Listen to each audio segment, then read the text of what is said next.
முப்படை பயிற்சி மையம் உங்களை அன்புடன் வரவேற்கிறது. இன்றைக்கு நம்ம என்ன பார்க்க போகிறோம் அப்படின்னா பிசி அல்டிமேட் 2.0 உயிரியல் வினாக்கள் பற்றி பார்க்க போகிறோம்.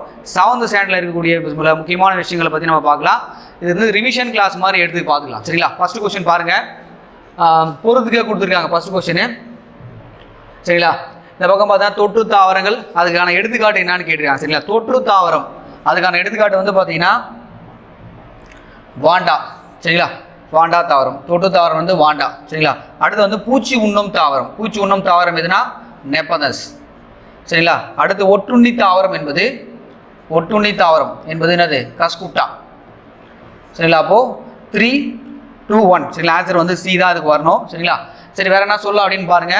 சரி, தொற்று தாவரம்ன்றது என்ன அப்படின்னு பார்த்தா அந்த வாண்டா இது வந்து பார்த்தீங்கன்னா வேற ஒரு தாவரத்தில் தொற்றி தான் வாழுமா. இந்த தாவரத்தில் வந்து பார்த்தீங்கன்னா ஒரு பஞ்சு ஒன்று இருக்கும். அந்த எக்ஸாம்பிள் உங்களுக்கு கேட்கலாம். வெலமன் பஞ்சு.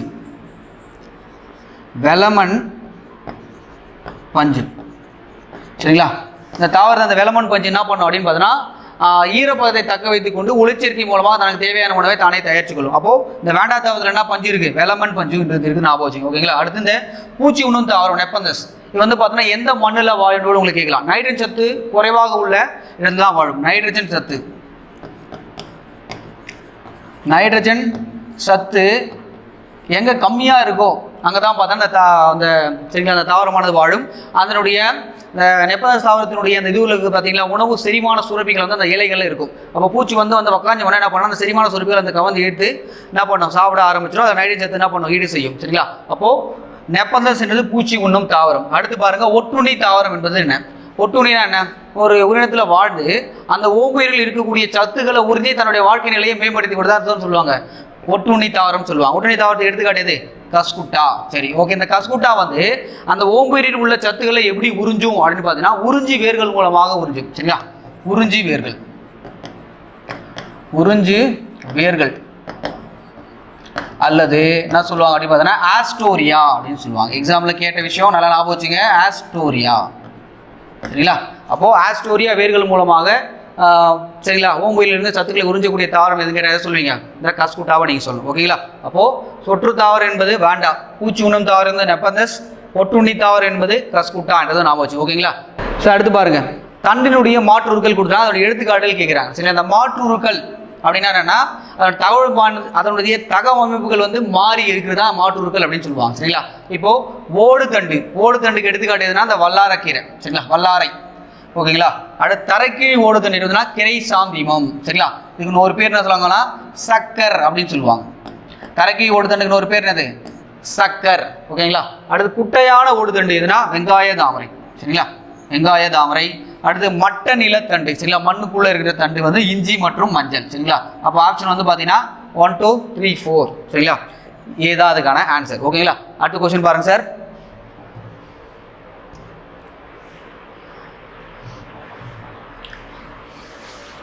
கீழ்கண்டதில் பொருந்தாத ஒன்றை தேர்வு செய்க அப்படின்னு கொடுத்துருக்காங்க. சரிங்களா?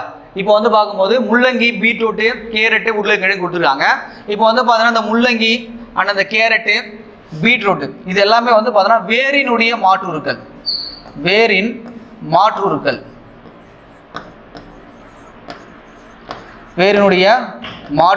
சரிங்களா? ஆனால் அந்த உருளைக்கிழங்கு வந்து பார்த்தீங்கன்னா ஒரு தரைக்கீழ் தண்டு. இது சரிங்களா? தண்டோட மாற்று தரைக்கீழ் தண்டு இது. சரிங்களா?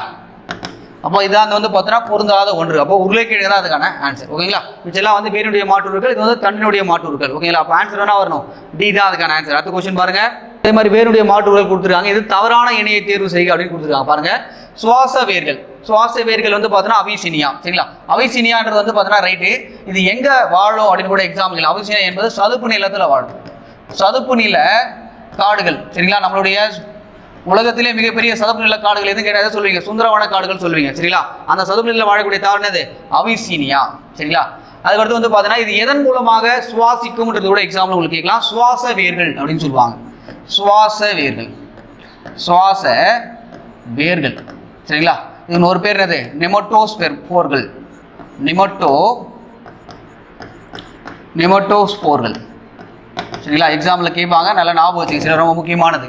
சரிங்களா. இதனுடைய தாவரங்கள் என்ன பண்ணும் அப்படின்னு பார்த்தீங்கன்னா அந்த நீர் அதனுடைய வேர்கள் வந்து பார்த்தீங்கன்னா ஒரு குச்சி மாதிரி இருக்கும். அந்த குச்சியில் ஏகப்பட்ட துளைகள் இருக்கும். அதன் மூலமாக என்ன பண்ணால் சுவாசம் மேற்கொள்ளும். இந்த சதுப்பு நில தாவரங்கள் எல்லாமே பார்த்தா நீருக்கு மேலே சரிங்களா வேர்கள் வந்து அதுக்கு மேலே சுவாசிக்க வேலையை பார்க்கும். சரிங்களா. அப்போ சதுப்பு நில காடுகள் வந்து வாழ வேண்டிய ஞாபகம் வச்சுங்க. அடுத்து பற்று வேர்கள். பற்று வேர்கள் வந்து பார்த்தோன்னா வெற்றிலை சரிங்களா. அதனுடைய கணுவிடை பகுதி எதனா அதனுடைய தண்டோட பகுதி என்ன பண்ணும் கீழப்பட்டு சரிங்களா போகிறதா வெற்றிலைன்னு சொல்லுவாங்க. கணுவிடை பகுதியில் இருக்கும். ரைட்டான ஒரு விஷயம். அடுத்து பாருங்க உறிஞ்சி வேர்கள். உறிஞ்சி வேர்கள் நம்ம முதலே பார்த்தோம் கஸ்குட்டா சரிங்களா. ஆஸ்டோரியா அப்படின்னு பார்த்தது ரைட்டான விஷயம். அடுத்து முட்டு வேர்கள் அப்படின்னு கொடுத்துட்டான். இந்த முட்டு வேர்கள் என்பது மிளகு கிடையாது. இந்த மிளகு என்பது என்ன வரணும் பற்று வேர் தான் வரும். பற்று வேர். பற்று வேர் என்றால் அதனுடைய கணு சரிங்களா கணுவில் வந்து வரக்கூடியது சரிங்களா. அதாவது பற்று வேர்கள் அப்படின்னு சொல்லுவாங்க. இந்த முட்டு வேர்கள்ன்றது என்ன அப்படின்னு பார்த்தீங்கன்னா நம்ம கரும்பு மக்காச்சோளத்தில் இருக்கும் சார். அது அதனுடைய கணு மற்றும் கணுடைய பகுதியில் கொத்தா இருக்கும் வேர்கள். அதான் வந்து முட்டு வேர்கள் சொல்லுவாங்க. கரும்பு மற்றும் மக்காச்சோளம் சரிங்களா. அப்போ கொடுத்துருக்க ஆப்ஷன்ஸ்ல வந்து பார்க்கும்போது நம்ம டி வந்து பார்த்தீங்கன்னா தப்பான ஒரு விஷயம், தவறான இணை. அப்போ மிளகாய் என்பதுனா வரணும் பற்று வேரில் வரணும் சரிங்களா. முட்டு வேருக்கு எடுத்துக்காட்டியது கரும்பு மற்றும் மக்காச்சோளம் ஞாபகம் வச்சு. ஓகேங்களா. அடுத்த கொஸ்டின் பாருங்க சார். சப்பாத்தி கல்லினுடைய எந்த பகுதி முட்களாக மாறி உள்ளது சரிங்களா. சப்பாத்திகளுடைய எந்த பகுதி முட்களாக மாறிதுன்னா இலையோட பகுதி தான். என்ன காரணம் அப்படின்னு பார்த்தா சப்பாத்தி கல்யாணது எங்கே வளரக்கூடியது பாலைவனத்தில் வாழக்கூடிய ஒரு வறண்ட தாவரம் அது. அப்போது இந்த தாவரத்தில் வந்து பார்த்தீங்கன்னா இலை முட்களாக மாறி போயிருக்கு. என்ன ரீசன் அப்படின்னு பார்த்தீங்கன்னா சார் பாலைவனத்தில் தண்ணியே இருக்காது சரிங்களா. அப்போ என்ன பண்ணோம் நீராவி போக்க வந்து பார்த்தீங்கன்னா கொஞ்சம் கம்மி பண்ணி தான் வைக்கணும். அதனால் அதோட இலையானது என்ன பண்ணி முட்களாக மாறி போயிருக்கு. இல்லைன்னா நீராவி போக்கு நிறைய நீர் தேவைப்படும். ஒளிச்சேர்க்கை செய்யறதுக்கு நிறைய நீர் தேவைப்படும். அப்போது அதனுடைய அங்கே ஒளிச்சேர்க்கை செய்யக்கூடிய வேலையை எது செய்யுது அப்படின்னு பாருங்கள் இந்த தண்டு தான் செய்யுது. அப்போ அந்த சப்பாத்திகளில் இது ஒளிச்சேர்க்கை செய்யக்கூடிய வேலையை பார்க்குது. அந்த தண்டு வந்து பச்சை கலர் இருக்குது பார்த்தீங்கன்னா அதான் ஒளிச்சேர்க்கை மூலமாக எனக்கு தேவையான உணவை தானே தயாரித்துக் கொள்கிறது. ஓகேங்களா. அப்போது சில மாற்றுகள் மூலமாக அதனுடைய தகவமைப்பை மாற்றிக்கொண்டு வாழக்கூடியது சரிங்களா. ஸோ அடுத்து டேஸ் என்பது தோலினுடைய சில பகுதியில் அல்லது மொத்த பகுதியில் நிறமி இழைப்புகளால் ஏற்படும் ஒரு தொற்றா நோயாகும் அப்படின்னு கொடுத்துருக்காங்க சரிங்களா. இப்போ ஆப்ஷன்ஸ்லாம் பார்க்கும்போது கார்சினோமா, லூகேமியா மற்றும் லூகோடெர்மா அனிமியான்னு கொடுத்துருக்காங்க சார். இது வந்து பார்த்தீங்கன்னா நிறமியினுடைய ஏற்பால் ஏற்படுவது எது அப்படின்னு பார்த்தீங்கன்னா லூகோடெர்மா. என்ன விஷயம் அப்படின்னு பார்த்தீங்கன்னா நம்ம தோலில் இருக்கக்கூடிய அந்த மெலனின் நிறமி இல்லாமல் போயிடும். என்ன நிறமி மெலனின் என்ற நிறமியை வந்து இல்லாமல் போடும். பற்றாக்குறை படலாம் பண்ணால் எல்லாருக்கும் ஒயிட் கலரில் வந்து பார்த்தீங்கன்னா ஏற்படும். தோல் வந்து ஒயிட் கலராக மாறி போயிடும். இது வந்து பார்த்தீங்கன்னா பரவக்கூடிய நோய் கிடையாது. அவங்கள நம்ம தொடுறது பேசுறது இந்த மாதிரி விஷயங்கள் உணவு மூலமாக இதன் மூலமாக அது பரவாது சரிங்களா. வந்து பார்த்தீங்கன்னா அது வந்து இந்த லூகோடெர்மா மலனுடைய குறைபாட்டால் ஏற்படக்கூடிய நோய் சரிங்களா. அடுத்து பாருங்க இந்த கார்சினோமா என்னென்ன அப்படின்னு பார்க்கலாம். இந்த கார்சினோமான்றது என்ன அப்படின்னு பார்த்தீங்கன்னா அது ஒரு புற்றுநோய்.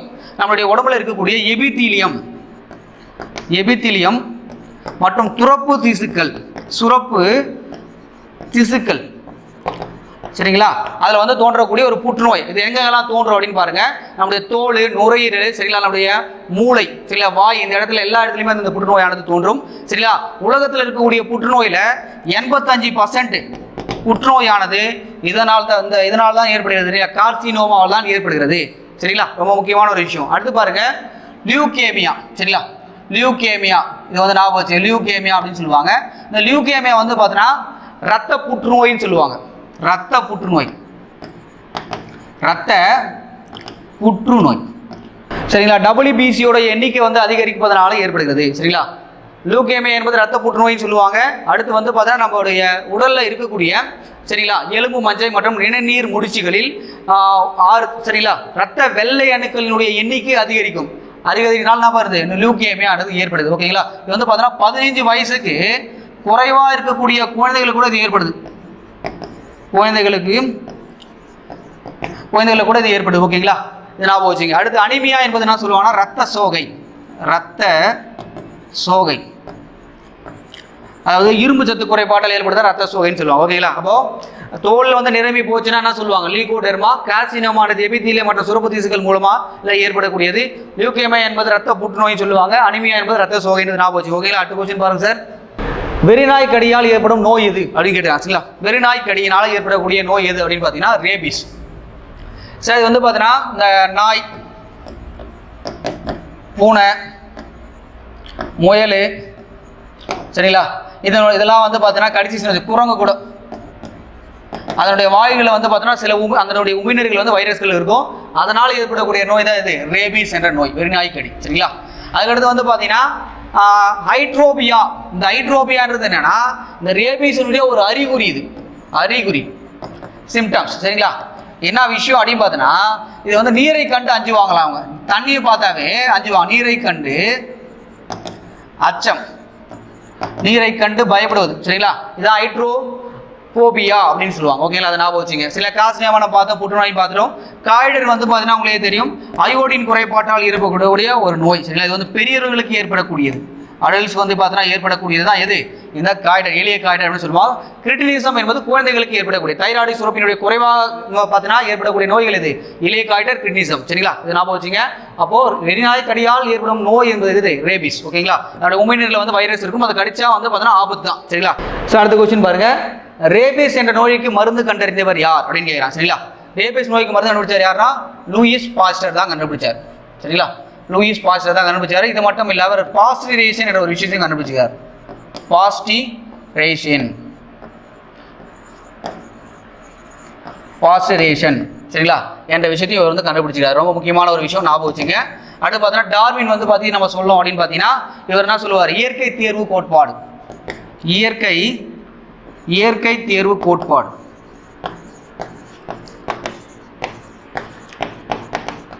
இயற்கை தேர்வு கோட்பாடு சொன்னது யாருன்னா இவர் தான். சிற்றினங்களின் தோற்றம் என்ற புத்தகத்தை வந்து இவர் தான். இதில் எக்ஸாம்பிள் கேட்ட விஷயம். சரிங்களா, நல்லா ஞாபகம் வச்சுங்க. சிற்றினங்களின்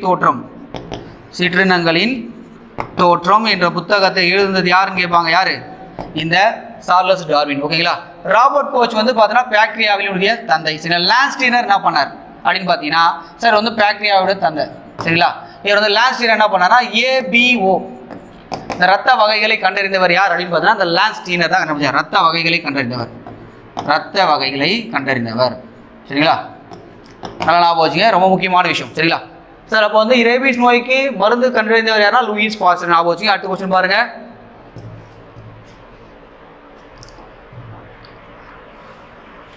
உடலில் பல்வேறு பகுதிகளுக்கு ஆக்சிஜன் எடுத்து செல்வது எது அப்படின்னு கேட்குறாங்க. உடலினுடைய பல்வேறு செயல்களுக்கு ஆக்சிஜன் எடுத்து செல்வது ரத்த சிவப்பணுக்கள். சரிங்களா, ஆர்பிசி. சரிங்களா, அதில் இருக்கக்கூடிய ஹீமோகுளோபின் என்ற நிறமி. சரிங்களா, ஹீமோகுளோபின். சரிங்களா, அந்த நிறம் இருக்கிறதுனால ரத்த சிவப்பு கலரில் இருக்குது. சரிங்களா, அதை ஞாபகம் வச்சுங்க. சரிங்க, அடுத்து பாருங்க, இந்த பிளாஸ்மா பற்றி என்ன சொல்லணும் அப்படின்னு பார்த்தா நம்ம ரத்தத்தினுடைய ஆக்கக்கூறுகளில் 55% வந்து பார்த்தீங்கன்னா இந்த பிளாஸ்மா தான் இருக்குது. இது வந்து பார்த்தீங்கன்னா ஒரு சிறிதளவு ஒரு காரத்தன்மை உள்ள ஒரு பொருள். சரிங்களா, அடுத்து பாருங்க, வெள்ளை அணுக்கள் என்ன பண்ணோம். சரிங்களா, நோய் எதிர்த்து போராடும். நோய்கள் எதுனா நோய் கிருமிகள் வந்து அதை எதிர்த்து போராடக்கூடியது. ரத்த தட்டுக்கள் ரத்தம் உறையிற வேலையை பார்க்கும். ரத்தம் உறைதல். சரிங்களா, அந்த வேலையை இது பார்க்கும். சரிங்களா, த்ரம்போசைட் அப்படின்னு சொல்லுவாங்க. சரிங்களா, இது என்ன சொல்லுவாங்க, ரத்த சிவப்பணுக்கள் எரித்ரோசைட்னு சொல்லுவாங்க. ரத்த வெள்ளை அணுக்கள் வந்து லீகோசைட். ஓகேங்களா, ரத்த தட்டுகள் என்ன சொல்லுவாங்க, ரத்த தட்டு வந்து த்ரம்போசைட் அப்படின்னு சொல்லுவாங்க. இது மாதிரி மாற்றி இருக்கக்கூடிய நேம்களோட உங்களுக்கு கேட்கறதுக்கான வாய்ப்பு இருக்குது. உங்களுக்கு ஞாபகம் வச்சுங்க.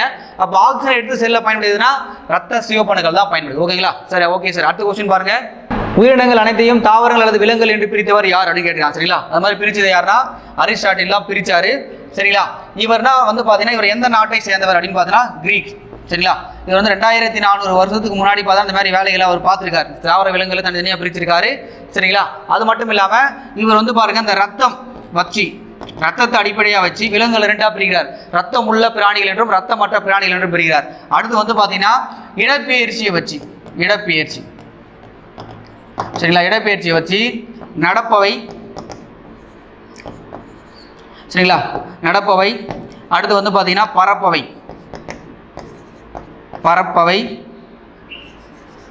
சரிங்களா, அடுத்து வந்து பாருங்க நீந்துபவை. இப்படி பிரிச்சிருக்காரு. சரிங்களா, இது கொஞ்சம் சும்மா தெரிஞ்சு வச்சுக்க. ஓகேங்களா, அப்புறம் எந்த நாட்டை சேர்ந்தவனோட கேட்கலாம். யாரு, கிரீக் வந்து பார்த்தீங்கன்னா ஒரு கிரேக்க நாட்டை சேர்ந்த ஒரு தத்துவ ஞாபகம் வச்சு. ஓகேங்களா, அடுத்த கொஸ்டின் பாருங்க, 5 உலக வகைப்பாட்டு முறையை யாரால் முன்மொழியப்பட்டது. சரிங்களா, 5 உலக வகைப்பாடுனா யார், ஆர்ஹெச் விக்டேக்கர் தான் பண்ணாரு. சரிங்களா, இவர் என்னென்ன இதுவாக பிரிச்சார் அப்படின்னு பார்த்தீங்கன்னா 5 உலக வகைப்பாட்டில் ஃபர்ஸ்ட் வந்து மொனிரா. அதில் வந்து பார்த்தீங்கன்னா ஃபர்ஸ்ட் என்ன வரும், மொனிரா, புரோடிஸ்டா. சரிங்களா, புரோடிஸ்டா, பூஞ்சை, தாவரங்கள், தாவர உலகம். சரிங்களா, அடுத்து விலங்குலகம். தாவரங்கள். சரிங்களா, அடுத்து விலங்குகள் அப்படின்னு சொல்லிட்டு பிரிச்சுக்கலாம். சரிங்களா, இது ஞாபகம் வச்சுங்க, கேட்பாங்க எக்ஸாமில். சரிங்களா, இந்த 5 இதுவாக வந்து பிரிச்சிருக்காரு. இதான் 5 உலக வகைப்பாடுன்னு சொல்லுவோம். 5 வகுப்புகளாக பிரிச்சிருக்காரு. இதை ஆர்ஹெச் விக்டேக்கர் இதை பண்ணியிருக்காரு. ஓகேங்களா, நல்லா வச்சுங்க. அடுத்த கொஸ்டின் பாருங்க சார், இரு சொல் பெயரிடும் முறையினை அறிமுகப்படுத்தியவர் யார் அப்படின்னு கேட்டாங்க. அதில் ஆப்ஷன்ஸ் வந்து பார்க்கும்போது 2 விஷயம் குழப்பம். காஸ்பார்டு பாகினா இல்லை கரோலஸ் லின்லியாஸ் என்ற ஒரு குழப்பம் வரும். சரிங்களா? இதில் வந்து பாருங்க இரு சொல் பெயரிடும் முறையை அறிமுகப்படுத்தியவர் யாருன்னா காஸ்பார்டு பாகின். சரிங்களா? இவர் வந்து பார்த்தீங்கன்னா 1623 வந்து இது பரிசயம் பண்ணியிருக்காரு. இந்த இரு சொல் பெயர் வேணா ஒன்றும் இல்லை சார், ஒரு பேரினம் சிற்றினத்தை வச்சு நம்ம சொல்லணும். சரிங்களா? முதல்ல வந்து பார்த்தீங்கன்னா என்ன வரணும் அப்படின்னு பார்த்தீங்கன்னா பேரினம் வரணும். ரெண்டாவது பேர் என்ன வரணும் அப்படின்னு பார்த்தீங்கன்னா சிற்றினம் வரணும். சரிங்களா? அப்படின்னு சொல்லிட்டு போயிட்டார் இவர். சரிங்களா? அப்போ அறிமுகப்படுத்தியவர் யாருன்னா காஸ்பார்டு பாகின்றது நான் வச்சுக்கோங்களா. அடுத்த கொஸ்டின் பாருங்க. இரு சொல் பெயரிடும் முறையை செயல்படுத்தியவர் யார்? சரிங்களா? அதை செயல்படுத்தியவர் யாருன்னா தான் கரோலஸ் லின்லியஸ் தான் பண்ணார். சரிங்களா? கரோலஸ் லின்லியஸ் வந்து என்ன பண்ணாரு, அது அந்த வேலைகளை பார்த்தாரு. இப்போ எக்ஸாம்பிள் நம்ம சொல்லணும் அப்படின்னு பார்த்தீங்கன்னா அலைவம் சடைவம். அலைவம் சடைவம்ன்றது வெங்காயத்தோட அறிவியல் பெயர். சரிங்களா?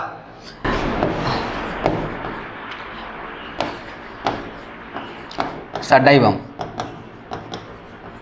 இது வந்து பார்த்தீங்கன்னா இது என்னது பேரினம். இது வந்து பார்த்தீங்கன்னா சிற்றினம் அப்படின்னு வந்து சொல்லியிருக்காங்க. சரிங்களா? வெங்காயத்தினுடைய அறிவியல் பெயர். சரிங்களா? உங்கள் புக்கில் என்ன டேட்டா கொடுத்துருக்காங்களோ அதை மட்டும் ஆன்சர் பண்ணுங்கள். ஏன்னா வெங்காயத்தின் அறிவியல் பேர் வந்து அல்லிவம் சீபா அப்படின்னு சொல்லுவாங்க. ஆனால் உங்கள் புக்கில் என்ன கொடுத்துருவாங்க, அல்லிவம் சடைவன் கொடுத்துருவாங்க. சரிங்களா? உங்கள் புக்கில் என்ன டேட்டா இருக்கோ அதை மட்டும் நீங்கள் ஆன்சர் பண்ணிட்டு போங்க. சரிங்களா? என்னுடைய அறிவியல் பேர் வந்து அல்லியம் சீபா அப்படின்னு சொல்லுவாங்க. ஓகேங்களா? அப்போது இந்த பேரினம் என்பது முதல்ல வரணும், சிற்றினம் என்பது ரெண்டாவது வரணும். இது சரிங்களா? இது மாதிரி எக்ஸாம்பிள் உங்களுக்கு கேட்பாங்க. ஓகேங்களா? அடுத்த கொஸ்டின் பாருங்க. தற்கால வகைப்பாட்டினுடைய தந்தை யார் அப்படின்னு கேட்குறாங்க. தற்கால வகைப்பாட்டின் தந்தை யார் அப்படின்னு பார்த்தீங்கன்னா கரோலஸ் லின்லியஸ். அடுத்த கொஸ்டின் பாருங்க சார். பொறுத்துக்க கொடுத்துருக்காங்க. இதனுடைய இரு சொல் பெயர் இந்த பக்கம் கொடுத்துருக்காங்க பாருங்க. நெல்லுக்கு வந்து என்ன வரும், ஒரேசா சைடைவா. சரிங்களா? மீனுக்கு வந்து கேட்லா மீனை வச்சு ஞாபகம் வச்சுக்கலாம். சரிங்களா? இஞ்சி வந்து பார்த்தீங்கன்னா ஜிஞ்சிபர் அபிஷனில். அடுத்து வெங்காயம் அல்லிவம் சடைவம். சரிங்களா? நான் சொல்லிட்டேன் அல்லிவம் சடைவம் கிடையாது, அல்லியம் சீபா அப்படின்னு சொல்லிட்டேன். உங்கள் புக்கில் நான் அது மட்டும் படிங்க. ஓகேங்களா? அது ஆப்ஷன்ஸ்லாம் பார்க்கும்போது 1 2 3 4 ஆன்சர் என்னது சீதா அதுக்கான ஆன்சர். ஓகேங்களா? அடுத்த கொஸ்டின் பாருங்க சார். பெனிசிலியம் என்ற முதல் ஆன்டிபயாட்டிக் மருந்தை கண்டறிந்தவர் யார் அப்படின்னு பார்த்தீங்கன்னா அலெக்சாண்டர் ஃப்ளெமிங் தான் அதை கண்டுபிடிச்சார். சரிங்களா? இது வந்து பார்த்தீங்கன்னா எந்த பூஞ்சையிலேருந்து எடுத்தான்னு சொல்லிட்டு உங்களுக்கு எக்ஸாமில் கேட்பாங்க. எந்த பூஞ்சை அப்படின்னு பார்த்தீங்கன்னா எந்த பூஞ்சை அப்படின்னு பார்த்தீங்கன்னா பெனிசிலியம் நெட்டேட்டம். சரிங்களா? உங்கள் புக்கில் ரெண்டு விஷயம் கொடுத்துருக்காங்க. பெனிசிலியம் நெட்டோட்டம், பெனிசிலியம் கிரைசோனியம்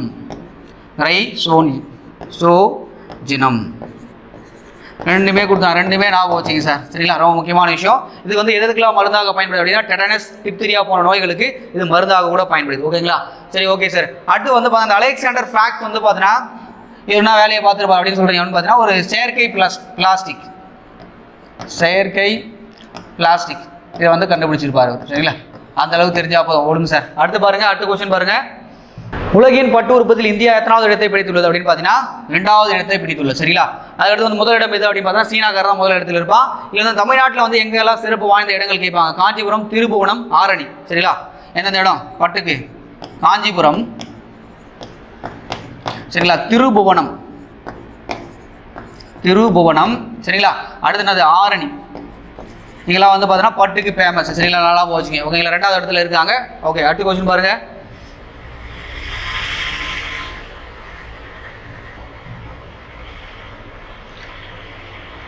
செரிகல்ச்சர் என்பது என்ன அப்படின்னு கேட்குறாங்க. சரிங்களா? பட்டுப்பூ வளர்ப்புக்கு தான் என்ன சொல்லுவாங்கன்னா செரிகல்ச்சர் அப்படின்னு சொல்லுவாங்க. செரிகல்ச்சர் என்னது பட்டுப்புழு வளர்ப்புக்கு. சரிங்களா? இது வந்து பார்த்தீங்கன்னா பட்டுப்புழு என்ன சாப்பிடும், மல்பெரி இலைகளை சாப்பிடும். இதை கொஞ்சம் ஞாபகம் வச்சுங்க. சரிங்களா? ஒரு பெண் பட்டுப்புழியானது சரிங்களா ஒரு 500 முட்டைக்கு மேலே சரிங்களா இது பண்ணும். சரிங்களா? அது கொஞ்சம் ஞாபகம் வச்சுங்க. ஓகேங்களா? அடுத்த கொஸ்டின் பாருங்க. தவறானதை தேர்ந்தெடு அப்படின்னு கொடுத்துருக்காங்க. சரிங்களா? இந்த பக்கம் எல்லாம் ஒரு நோய்கள் கொடுத்துருக்காங்க. அந்த பக்கம் அந்த நோய் வந்து எதனால் ஏற்படக்கூடிய காரணிகள் கொடுத்துருக்காங்க. சரிங்களா? ஃபர்ஸ்ட் பாருங்க. இந்த சால்மோனெலோசிஸ் இது வந்து பார்த்தீங்கன்னா பாக்டீரியாவால் ஏற்படுவது ரைட்டான ஒரு விஷயம். சரிங்களா? இது வந்து பார்த்தீங்கன்னா வயிற்றுப்போக்கு அப்படின்னு சொல்லுவாங்க. வயிற்றுப்போக்கு. அடுத்து பாருங்க ராணிகேட் நோய். சரிங்களா? இது வந்து பார்த்தீங்கன்னா பறவைகளுக்கு ஏற்படக்கூடியது. இது வந்து பார்த்தீங்கன்னா ஒரு வைரஸ் ரைட்டான ஒரு விஷயம். அடுத்து வந்து ஆஸ்பர்ஜில்லஸ் இது என்ன சொல்லுவாங்க அப்படின்னு பார்த்தா இது பூஞ்சையால் ஏற்படக்கூடியதான். இதனால் என்ன ஏற்படும், அந்த பலவீனம் நரம்பு சேதம் கூட ஏற்படும். பலவீனம் சரிங்களா? பலவீனம் நரம்பு சேதம் சரிங்களா? இதெல்லாம் வந்து ஏற்படும். நரம்பு மண்டலம் கூட பாதிக்கும். சரிங்களா? நரம்பு சேதம் இதெல்லாம் ஏற்படும். சரிங்களா? அதுக்கடுத்து வந்து பாருங்க இந்த ரேபிஸ் வந்து பார்த்தீங்கன்னா ஒரு வைரஸால் ஏற்படக்கூடிய நோய். ஆனால் பாக்டீரியான்னு கொடுத்துருக்காங்க. அப்போ இதுதான் தப்பு. ஆன்சர் என்னது? சரிங்களா? டி தான் அதுக்கான ஆன்சர். ஓகேங்களா? சரி, ஓகே சார். அடுத்த கொஸ்டின் பாருங்க. டெங்கு காய்ச்சலை தோற்றுவிக்கும் வைரஸ் எது அப்படின்னு கேட்குறான். சரிங்களா? Ten 1-2 virus. சரிங்களா? பி தான் இதுக்கான ஆன்சர். எங்க பாருங்க 2 1 கொடுத்துருக்காங்க, தப்பு. சரிங்களா, 1 2 வைரஸ் தான் இதுக்கான கரெக்டான ஆன்சர். சரிங்களா, இது வந்து பார்த்தீங்கன்னா எதனால் ஏற்படுது? ஏடிஸ் எஜிப்டி என்ற கொசால் ஏற்படுதுன்னு உங்களுக்கு தெரியும். சரிங்களா, சரி ஓகே சார். டெங்கு காய்ச்சலுக்கு ஒரு பேர் என்ன சொல்லுவாங்க? எலும்பு முறிப்பு காய்ச்சல் அப்படின்னு சொல்லுவாங்க. என்ன பேர் இருக்குன்னு ஒரு பேர்? எலும்பு முறிப்பு காய்ச்சல். நேராக போய் என்ன பண்ணோம், ரத்த தட்டுகளை டேமேஜ் பண்ணி விட்டுரும் சார். ரத்த தட்டுகள் எண்ணிக்கை குறைஞ்சி போயிடும். சரிங்களா, அதனால என்ன பண்ணணும்னா நம்முடைய தசை மூட்டு, சரிங்களா, எங்கெல்லாம் எலும்புலாம் சேருமோ அந்த இடத்துல பார்த்தா இதை விட்டு போகிற மாதிரி ஃபீல் ஆகும். அதனால வந்து அது என்ன சொல்றாங்க, எலும்பு முறிப்பு காய்ச்சல் அப்படின்னு சொல்லுவாங்க. ஓகேங்களா, ஞாபகம் வச்சுங்க சார், ரொம்ப முக்கியமான ஒரு விஷயம். அடுத்து பாருங்க, H1N1 வந்து பார்த்தீங்கன்னா பன்றி காய்ச்சல். சரிங்களா, H5N1ன்றது பார்த்தீங்கன்னா பறவை காய்ச்சல். ஓகேங்களா, அது ஞாபகம் வச்சுங்க. Okay sir. அடுத்த கொஸ்டின் பாருங்க, மாஸ்டிகேஷன் என்ன அப்படின்னு கேட்குறான். சரி, மாஸ்டிகேஷன்ன்றது என்ன அப்படின்னு பார்த்தீங்கன்னா மெல்லும் மற்றும் ருசிக்கும் செயல். சரி, நம்ம வாயில் இருக்கக்கூடிய உமிழ்நீர் மூலமா நம்ம சாப்பிடக்கூடிய அந்த உணவுகளை மென்று ருசிக்கக்கூட செயலுக்கு என்ன பேரு? மாஸ்டிகேஷன் அப்படின்னு சொல்லுவாங்க. ஓகேங்களா, ஓகே சார். அடுத்த கொஸ்டின் பாருங்க, பிரித்தெடுப்பவருடைய நோய் என்று அழைக்கப்படுவது எது அப்படின்னு கேட்குறாங்க. சரிங்களா, ஆந்த்ராக்சஸ் நோய். சரிங்களா, இது வந்து பார்த்தீங்கன்னா ஏன் அப்படி சொல்றாங்க அப்படின்னு பார்க்கணும். சார், இது வந்து பார்த்தீங்கன்னா முதல்ல இது விலங்குகளை ஏற்படக்கூடிய நோய் தான் அது. சரிங்களா, bacillus anthracis. Bacillus anthracis. Anthracis. சரிங்களா, அதனால் ஏற்படக்கூடியது இந்த பாக்டீரியாவால் ஏற்படக்கூடிய ஒரு நோய். இது வந்து பார்த்தீங்கன்னா ஒரு விலங்குகளுக்கு ஏற்படும். அந்த விலங்குடைய தோலை வந்து நம்ம தொடர்றதுனாலோ இல்லை அதை பிரித்தெடுக்கக்கூடிய வேலையில் நம்ம தோல் ஃபேக்டரியில் வேலை செய்யும் போது வந்து பார்த்தீங்கன்னா இந்த நோயானது மனிதர்களுக்கு ஏற்படும். அதனாலலாம் சொல்கிறாங்க, அந்த தோலையும் உருவமத்தை பிரிக்கும் போது இந்த நோய் நம்மளுக்கு மனிதர்களுக்கு பரவதுனால இது என்ன சொல்கிறாங்கன்னா பிரித்தெடுப்பவருடைய நோய் என்று சொல்லப்படுகிறது. ஓகேங்களா, நல்லா ஞாபகம் வச்சுங்க. ஓகேங்களா, அடுத்து பாருங்க, இந்த டைஃபாய்டு காலரா. இந்த டைஃபாய்டு வந்து உங்களுக்கே தெரியும் சார், சால்மோனெல்லா டைபி என்ற ஒரு பாக்டீரியாவால் ஏற்படக்கூடியது. காலரா என்பது விபிரோ காலரால ஏற்படக்கூடிய ஒரு நோய். ஓகேங்களா, அடுத்த கொஸ்டின் பாருங்க சார், அனோதெக்சியா அப்படின்னா என்ன அப்படின்னு கேட்பாங்க எக்ஸாம்ல. அனோதெக்சியா என்பது என்ன அப்படின்னு பார்த்தீங்கன்னா பசியின்மை. சரிங்களா, இது எதனுடைய அறிகுறி அப்படின்னு பார்த்தீங்கன்னா மஞ்சள் காமாலையினுடைய அறிகுறி. மஞ்சள் காமாலையினுடைய அறிகுறி. ஹெப்பாட்டிஸ்.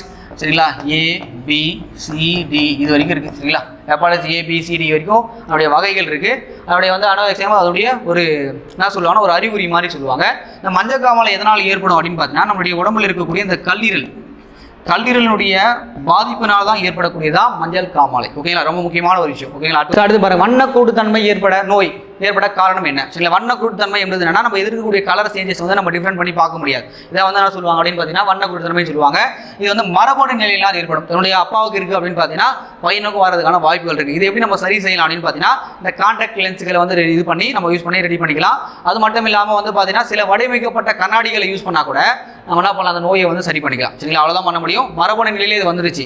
அதுக்கடுத்து வந்து பார்த்தா அந்த விட்டமின் ஏ குறைபாடுனா நோய் ஏற்படுகிறது, மாலைக்கண் நோய் ஏற்படுகிறது. சரிங்களா, நிக்கலோஃபியா அப்படின்னு சொல்லுவாங்க, மாலைக்கண் நோய். அதுக்கடுத்து வந்து பார்த்தீங்கன்னா சிரோப்டால்மியா என்பது தோல் மேலே ஏற்படக்கூடிய ஒரு நோய். இந்த 2 நோயுமே வந்து பார்த்தீங்கன்னா எதனால் ஏற்படும்? வைட்டமின் ஏ குறைபாடு ஏற்படும். என்னுடைய வேறு பேர் என்ன சொல்லுவாங்க? ரெட்டினால் அப்படின்னு சொல்லுவாங்க.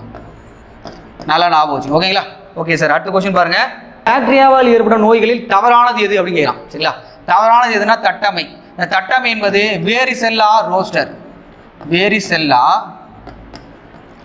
ஜோஸ்டர் என்ற ஒரு வைரஸால் ஏற்படக்கூடியது.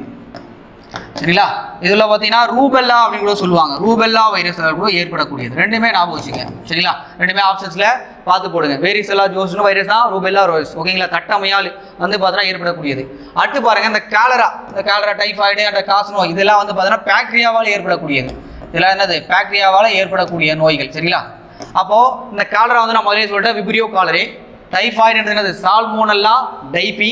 அடுத்து காசு நோய் என்பது மைக்கோபாக்டீரியம் டியூபர்குலோசிஸ். ஓகேங்களா, இதெல்லாம் கொஞ்சம் தெரிஞ்சு வச்சுங்க. ஓகேங்களா, அடுத்து பாருங்க, தன்மகரந்த சேர்க்கை பற்றிய கூற்றுகளை சரிங்களா கவனிக்கிறான். சரி, மகரந்த சேர்க்கை என்ன அப்படின்னு பார்த்தீங்கன்னா தாவரங்கள் நடக்கக்கூடிய இனப்பெருக்க முறைக்கு என்ன சொல்லுவாங்க? மகரந்த சேர்க்கைன்னு சொல்லுவாங்க. இப்போ தன் மகரந்த சேர்க்கைனா அதனுடைய தாவரத்தில் இருக்கக்கூடிய பூக்களுக்குள்ளேயே நடக்கும், இல்லை அந்த மலருக்குள்ளேயே நடக்கும். சரிங்களா, இருபால் மலர்னு சொல்லுவாங்க. இருபால் மலர் என்ற என்ன அர்த்தம் அப்படின்னு பார்த்தீங்கன்னா மகரந்தம். சரிங்களா, இதில் வந்து பார்த்தீங்கன்னா அந்த ஆண் உறுப்பு பெண் உறுப்புன்னு சொல்லுவாங்க. தாவரத்தில் மலரில் ஆண் உறுப்பு என்பது மகரந்தம். சரிங்களா, பெண் என்பது சூலகம். ஓகேங்களா, சூலகம். அப்போ மகரந்த தாளானது சூலகத்தை சென்றடைவதை என்ன சொல்லுவாங்க? மகரந்த சேர்க்கைன்னு சொல்லுவாங்க. இது ஒரே தாவரத்துக்குள்ள நடந்தாலும் சரி. சரிங்களா, அது என்ன சொல்லுவாங்க? தன் மகரந்த சேர்க்கைன்னு சொல்லுவாங்க. இங்கே பாருங்க, தன் மகரந்த சேர்க்கை இருபால் மலர்களில் நடைபெறும். Okay, right. தன் மகரந்த சேர்க்கை மூலம் உருவாகும் புதிய தாவரங்களில் புதிய பண்புகள் காணப்படும் கொடுத்துருக்காங்க. கிடையாது. சரிங்களா. அயல் மகர சேர்க்கை நடந்தாதான் புதிய பொருட்கள் காணப்படும். சரிங்களா. அந்த அயல் மகர சேர்க்கை நடக்கிறதுக்கு அதிகமான மகரந்த தூள்கள் தேவை. இது வந்து என்ன பண்ணால் தேனீக்கள் இல்லை பறவைகள் இது மூலமாக அதனுடைய அதில் ஒட்டிக்கிட்டு வேற பூக்கள் மேலே உட்காரும் போது அங்கே வந்து இனப்பெருக்கம் நடக்கும். அப்போ தான் வந்து புதிய பண்புகள் வெளிப்படும். ஆனால் வந்து தன்மகர சேர்க்கையில் புதிய பண்புகள் வெளிப்படாது. அதே மாதிரியே தான் இருக்குது. தப்பான ஒரு விஷயம். ஓகேங்களா. தன்மகர சேர்க்கை நடைபெற்ற அதிக அளவில் மகரந்த தூள்கள் உற்பத்தியாக தேவையில்லை. ஏன்னா கம்மியாக அளவே இருந்தால் ஏன்னா அந்த பூக்களுக்குள்ளே நடக்க போகுது இல்லை அந்த தாவரத்துக்குள்ளே நடக்க போகுது. அதனால் அதிக அளவு மகரந்த தூள்கள் தேவையில்லை. ஆனால் அயல் மகரந்த சேர்க்கைக்கு அதிக அளவு மகரந்த தூள்களானது தேவைப்படும். சரிங்களா. அப்போ இதுவும் ரைட்டு. அப்போ ஒன்று மூணாவது விஷயம் வந்து பார்த்தா ரைட். ஆன்சர் வந்து பார்க்கும்போது சி தான் இதுக்கான ஆன்சர். ஓகேங்களா. இன்னும் வேறு மாதிரி எப்படின்னா கேட்பாங்க அப்படின்னு பார்த்தீங்கன்னா சார் கேட்பாங்க இந்த மகரந்த தூள்கள் இந்த சூலகத்தை சேர்ந்த தான் நான் சொல்ல மகரந்த சேர்க்கைன்னு சொல்லிட்டேன். இந்த சூர்பை எக்ஸாம்பிள் கேட்பாங்க இந்த சூலகத்தில் உடைய சூர்பை என்னவா மாறும் அப்படின்னு பார்த்தீங்கன்னா கனியாக மாறும்.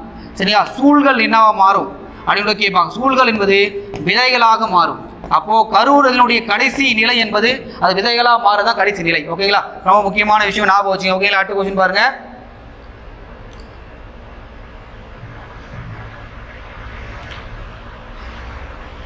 இன்னொரு எது சரின்னு கேட்டுருக்காங்க சார். பாருங்க தாவர உலகின் மிக சிறிய விதை எதுனா ஆர்கிட். Super right. என்ன ஒரு விஷயம். தாவர உலகில் மிகப்பெரிய விதை என்பது இரட்டை தேங்காய். ரைட்டு. இரட்டை தேங்காய் விதை உலகினுடைய பல இடங்களில் வந்து இருக்குதான். சரிங்களா. இது தப்பு. இது வந்து பார்த்தீங்கன்னா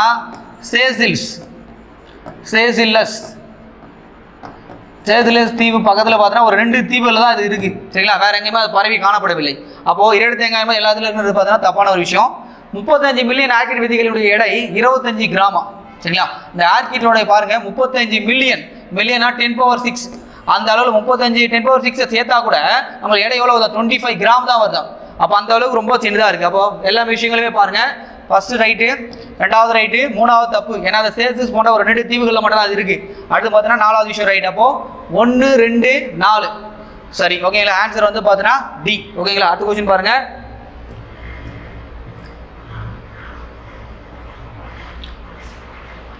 சரிங்களா. இந்த வேர்களுடைய மாற்றுகள் கொடுக்குறாங்க பாருங்க. கதிர் வடிவம் முள்ளங்கி. சரிங்களா. தவறான நீங்க கேட்டிருக்காங்க. கரெக்டான விஷயம். கூம்பு வடிவம் கேரட்டு. பம்பர வடிவம் என்பது பீட்ரூட். ரைட்டு. இந்த கூம்பு வடிவம் என்பது டர்னிப். தப்பு. சரிங்களா. இது வந்து பார்த்தீங்கன்னா பம்பர வடிவம் தான் வரும். டர்னிப்னா வடிவம் பம்பர வடிவம். சரிங்களா. பம்பர வடிவம் தான் வரும். ஓகே. தான் தப்பான ஒரு விஷயம். அப்போ ஆன்சர் வந்து டி. ஓகேங்களா. அடுத்த கொஸ்டின் பாருங்க.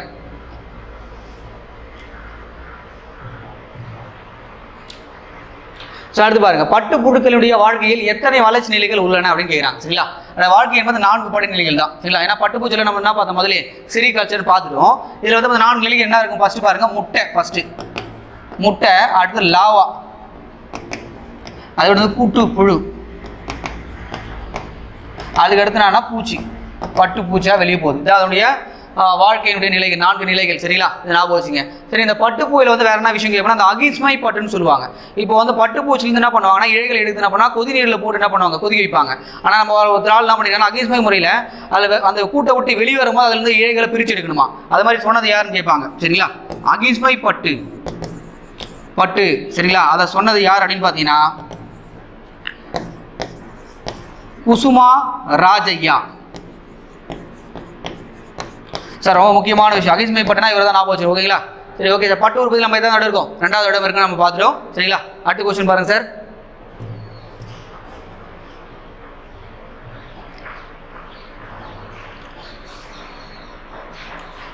கூற்று காரணம் கொடுத்துருக்காங்க பாருங்க. தேன் கூட்டில் வேலைக்கார தேனீகள் காணப்படும். ஓகே. ஏன்னா வேலைக்கார தேனி கண்டிப்பாக இருக்கும். அடுத்து வேலைக்கார தேனீகள் அதிக முட்டைகளை இடுமா. தப்பு. சரிங்களா. என்ன விஷயம் அப்படின்னு பாருங்க. முதல்ல இந்த வேலைக்கார தேனீகள் வந்து பார்த்தீங்கன்னா ஒரு மலட்டுத்தன்மை உள்ள ஒரு பெண் தேனி இது. சரிங்களா. மலட்டுத்தன்மை அதெல்லாம் இனப்பெருக்கமே செய்ய முடியாது. மலட்டுத்தன்மை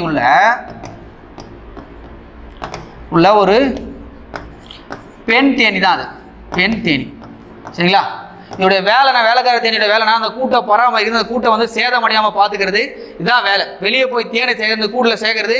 அது இல்லாமல் அந்த தேனை கெட்டு போகாமல் இருக்கிற வேலைகள் எல்லாமே பார்த்தோன்னா பார்க்கக்கூடிய வேலைகள் எதை பார்க்கும் இந்த வேலைக்கார தேனி தான் பார்க்கும். இது மலர்தன்மை உள்ள ஒரு பெண் தேனி. சரிங்களா. அப்போ இது முட்டைகள் இடம் கொடுத்துருக்காங்க. தப்பு. அப்போது கூற்று வந்து பார்த்தீங்கன்னா 1 சரி. காரணமானது தவறு. ஆன்சர் வந்து பி தான் வரும். ஓகேங்களா? அது மட்டும் இல்லாமல் தேன் கூட்டில் வந்து பார்த்தீங்கன்னா ஒரு பெண் தேனி இருக்கும். அந்த பெண் தேனி என்ன பண்ணும் அப்படின்னு பார்த்தீங்கன்னா முட்டையிடுற வேலையை செய்யும். சரிங்களா? அடுத்து ஆண் தேனிகள் என்ன பண்ணால் அந்த முட்டையை கருவுற வேலையே செய்யும். ஆண் தேனிக்கு வேற எந்த வேலையுமே கிடையாது, கருவுற வேலையை மட்டும் தான் செய்யும். பெண் தேனி வந்து முட்டை போடும். இந்த வேலைக்கார தேனி என்ன பண்ணும், அந்த கூட்டை கட்டமைக்கிறது, வெளியே போய் தேனை சேகரித்து இது மாதிரி வேலையெல்லாம் பார்க்கும். அதுக்கடுத்து வேற என்ன கேட்கலாம் உங்களுக்கு எக்ஸாம்பிள் அப்படின்னு பார்த்தீங்கன்னா, 1 கிலோகிராம் தேனில் வந்து எவ்வளோ கலோரிகள் இருக்குது அப்படின்னு கேட்கலாம். 1 கிலோகிராம் தேனில் வந்து பார்த்தீங்கன்னா 3200 கலோரி இருக்கான். சரிங்களா? ரொம்ப முக்கியமான ஒரு விஷயம், நல்லா ஞாபகம் வச்சுங்க. ஓகேங்களா? சரி, ஓகே சார். இன்னைக்கு வந்து பார்த்தீங்கன்னா நம்ம 7th புக்கில் இருக்கக்கூடிய உயிரியல் வினாக்கள் பற்றி நல்லா தெளிவாக பார்த்துட்டோம். இதே மாதிரி வந்து பார்த்தீங்கன்னா நம்ம 8வது புக்கில் இருக்கக்கூடிய வினாக்களை அடுத்த கிளாஸில் பார்க்கலாம். சரிங்களா? ஓகே சார், பாய்.